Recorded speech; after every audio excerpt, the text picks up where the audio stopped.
Hello friends, आप लोग का स्वागत है हमारे यूट्यूब चैनल स्मार्ट एजुकेशन पे। आज मैं आप लोग के लिए फिर से लेकर आई हूँ घटना चक्र सामान्य अध्ययन पूर्वावलोकन 2024 में भारतीय इतिहास को। इसके अंतर्गत हम लोग पढ़ रहे थे मध्यकालीन भारतीय इतिहास को, जिसमें हम लोग दिल्ली सल्तनत के गुलाम वंश खिलजी वंश को पूरा कंप्लीट कर लिया था। और आज हम लोग कंप्लीट करेंगे तुगलक वंश को। तो चलिए हम लोग स्टार्ट करते हैं तुगलक वंश में।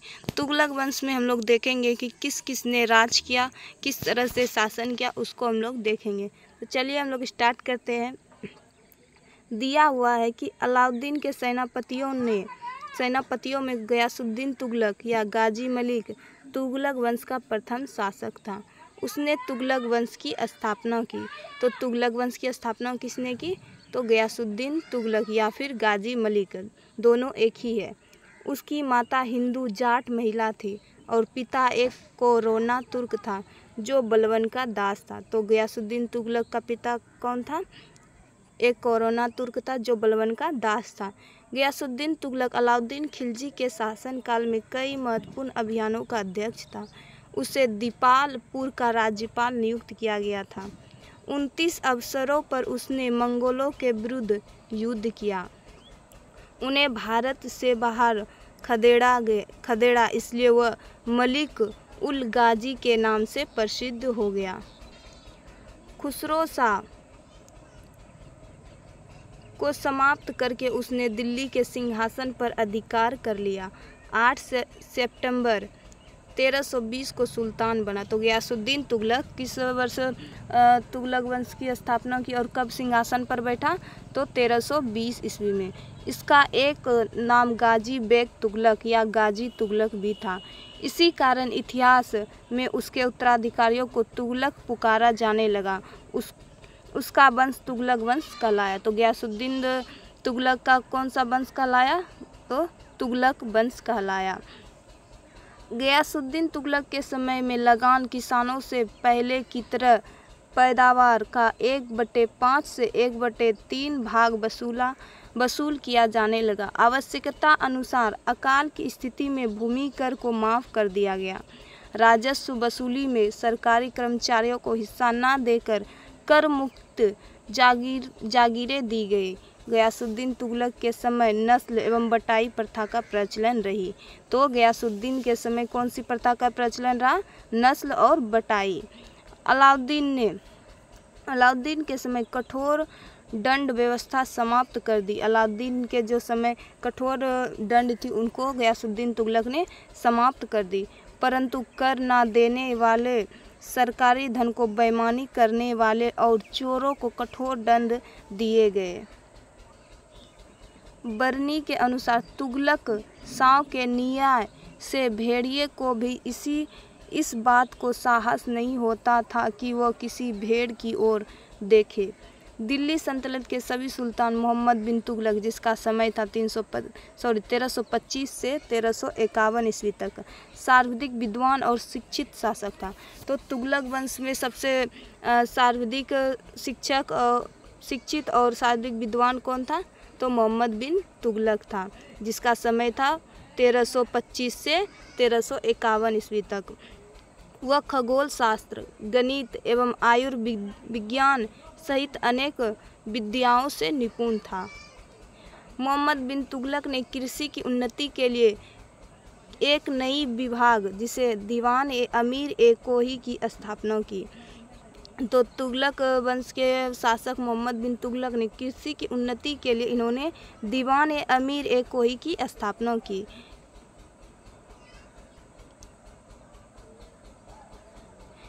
इस विभाग का मुख्य कार्य कृषकों को प्रत्यक्ष सहायता देकर अधिक भूमि कृषि कार्य के अधीन लाना था।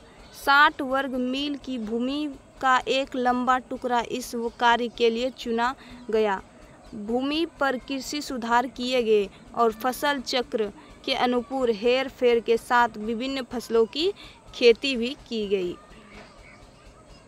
मोहम्मद तुगलक के प्रयोगों में एक सबसे महत्वपूर्ण था राजधानी दिल्ली से दौलताबाद, जिसका नाम बदलकर देवगिरी किया गया, ले जाना। इब्न बतूता के अनुसार सुल्तान को दिल्ली के नागरिक असम्मानपूर्ण पत्र लिखते थे, इसलिए उन्हें दंड देने के लिए उसने देवगिरी की राजधानी बनाने का निर्णय लिया। यानी कि लेखक इब्न बतूता के अनुसार दिल्ली में जो भी नागरिक असम्मानपूर्वक पत्र लिखता था, उनके दंड के लिए इन्होंने देने के लिए उन्हें देवगिरी की राजधानी बनाने का निर्णय लिया गया। डॉक्टर के निजामी के अनुसार सुल्तान कुतुबुद्दीन मुबारक खिलजी ने देवगिरी का नाम कुतुबाबाद रखा तथा मोहम्मद तुगलक ने दौलताबाद और रखा। देवगिरी को कुब्बत उल इस्लाम भी कहा जाता है, यानी कि देवगिरी को कुब्बत उल इस्लाम भी कहा जाता है। तुगलक ने अपने सिक्कों पर उल सुल्तान जिल्ली अल्लाह, जिसे सुल्तान ईश्वर की छाया है, ईश्वर सुल्तान का समर्थक है आदि वाक्य अंकित करवाया। मोहम्मद बिन तुगलक के द्वारा जारी स्वर्ण सिक्कों को इब्न बतूता द्वारा दीनार की संज्ञा दी गई। बरनी मोहम्मद तुगलक की 5 मुख्य योजनाओं का विशेष रूप से उल्लेख करता है। पहला योजना दोआब में था, कर की वृद्धि, और दूसरा था देवगिरी को राजधानी बनाना, और तीसरा है सांकेतिक मुद्रा जारी करना, और चौथा है खुरासान पर आक्रमण, और 5वां है कराचिल की ओर अभियान था। इब्न बतूता 1333 से 1347 ईस्वी मोरक्को का मूल अफ्रीकी यात्री था। यह मोहम्मद बिन तुगलक के कार्यकाल, जिसका कार्यकाल था 1325 से 51 में भारत आया। मोहम्मद बिन तुगलक ने इसे दिल्ली का काजी नियुक्त किया। बाद में 1342 ईस्वी में सुल्तान का राजदूत बनाकर चीन भेजा। इब्न बतूता ने किताब उल रहला नामक अपनी पुस्तक में अपनी यात्रा का विवरण प्रस्तुत किया। सल्तनत काल में डाक व्यवस्था का विस्तृत विवरण हमें इब्न बतूता के यात्रा वृत्तांत द्वारा प्राप्त होता है।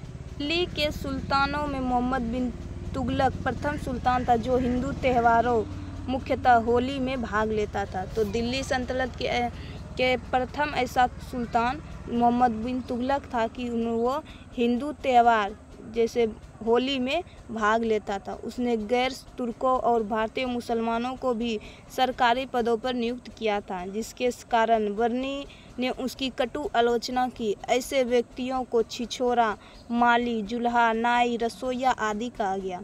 20 मार्च 1351 ईस्वी को मोहम्मद बिन तुगलक की मृत्यु हो गई। उसके निधन पर बदायूं ने लिखा है कि सुल्तान को उसकी प्रजा से और प्रजा को उनकी सुल्तान से मुक्ति मिल गई। ये किसने कहा? तो बदायूं ने कहा।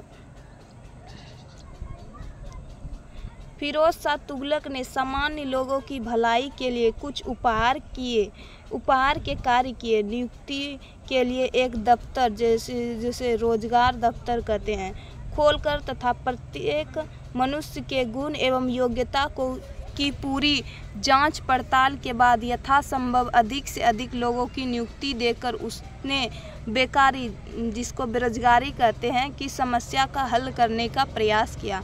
फिरोज शाह तुगलक संतों एवं धार्मिक व्यक्तियों को जागीर एवं संपत्ति दान करता था। उसने एक विभाग दीवान एक खैरात स्थापित किया जो गरीब मुसलमानों, अनाथ स्त्रियों एवं विधवाओं को आर्थिक सहायता देता था और निर्धन मुसलमान लड़कियों के विवाह की व्यवस्था करता था। राज्य के खर्च पर हज की व्यवस्था करने वाला पहला भारतीय शासक फिरोज शाह तुगलक था। उसने दारुल सफ़ा नामक एक खैराती अस्पताल की भी स्थापना की और उसमें कुशल हकीम रखे। फिरोज शाह तुगलक को दासों का बहुत शौक था। उसके दासों की संख्या संभवतः 1,80,000 तक पहुंच गई। उनकी देखभाल के लिए एक पृथक विभाग दीवान ए बंदगान का गठन किया। सल्तनत काल में सर्वप्रथम फिरोज शाह तुगलक ने ही लोक निर्माण विभाग की स्थापना की। कहा जाता है कि फिरोज शाह ने 300 नवीन नगरों का निर्माण कराया। उसके द्वारा बसाए नगरों में फतेहाबाद, हिसार, फिरोजपुर, जौनपुर और फिरोजाबाद प्रमुख था। फरिश्ता के अनुसार फिरोज ने 40 मस्जिदें, 30 विद्यालय, 20 महल, 100 सराय, 20 नगर, 100 अस्पताल, 5 मकबरे, 100 सार्वजनिक स्नानगृह, 10 स्तंभ तथा 150 पुलों का निर्माण कराया। अपने बंगाल अभियान के दौरान उसने इकदला का नया नाम आज़ादपुर तथा पांडुओं का नया नाम फिरोजाबाद रखा। उसके राज्य का मुख्य वास्तुकार मलिक गाजी सहाना था। प्रत्येक भवन की योजना को उसके व्यय अनुमान के साथ दीवान ए विराजत के सम्मुख रखा जाता है, तभी उस पर धन स्वीकार किया जा सकता है। फिरोज शाह तुगलक का शासनकाल भारत में नहरों के सबसे बड़े जाल निर्माण करने के कारण प्रसिद्ध हुआ। सिंचाई की सुविधा के लिए उसने 5 बड़ी नहरों का निर्माण किया। नहर 150 मील लंबी थी, जो यमुना नदी का पानी हिसार तक ले जाती थी।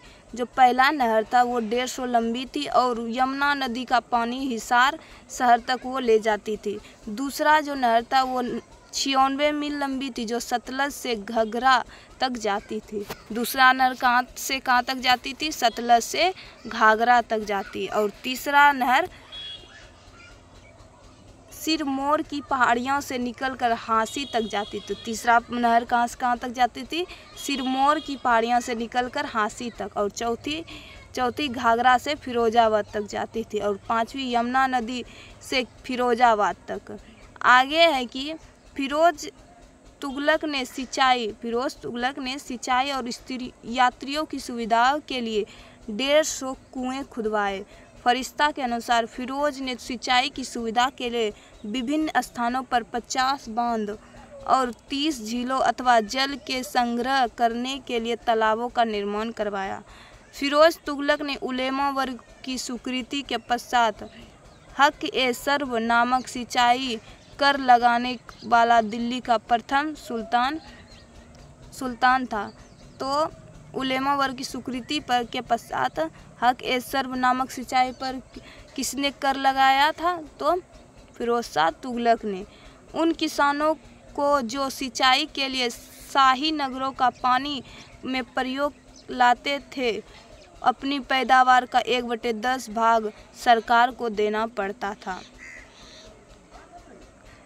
फिरोज तुगलक द्वारा ब्राह्मणों पर जजिया कर लगाया गया था। तो फिरोज तुगलक द्वारा ब्राह्मणों पर जजिया कर लगाया गया था।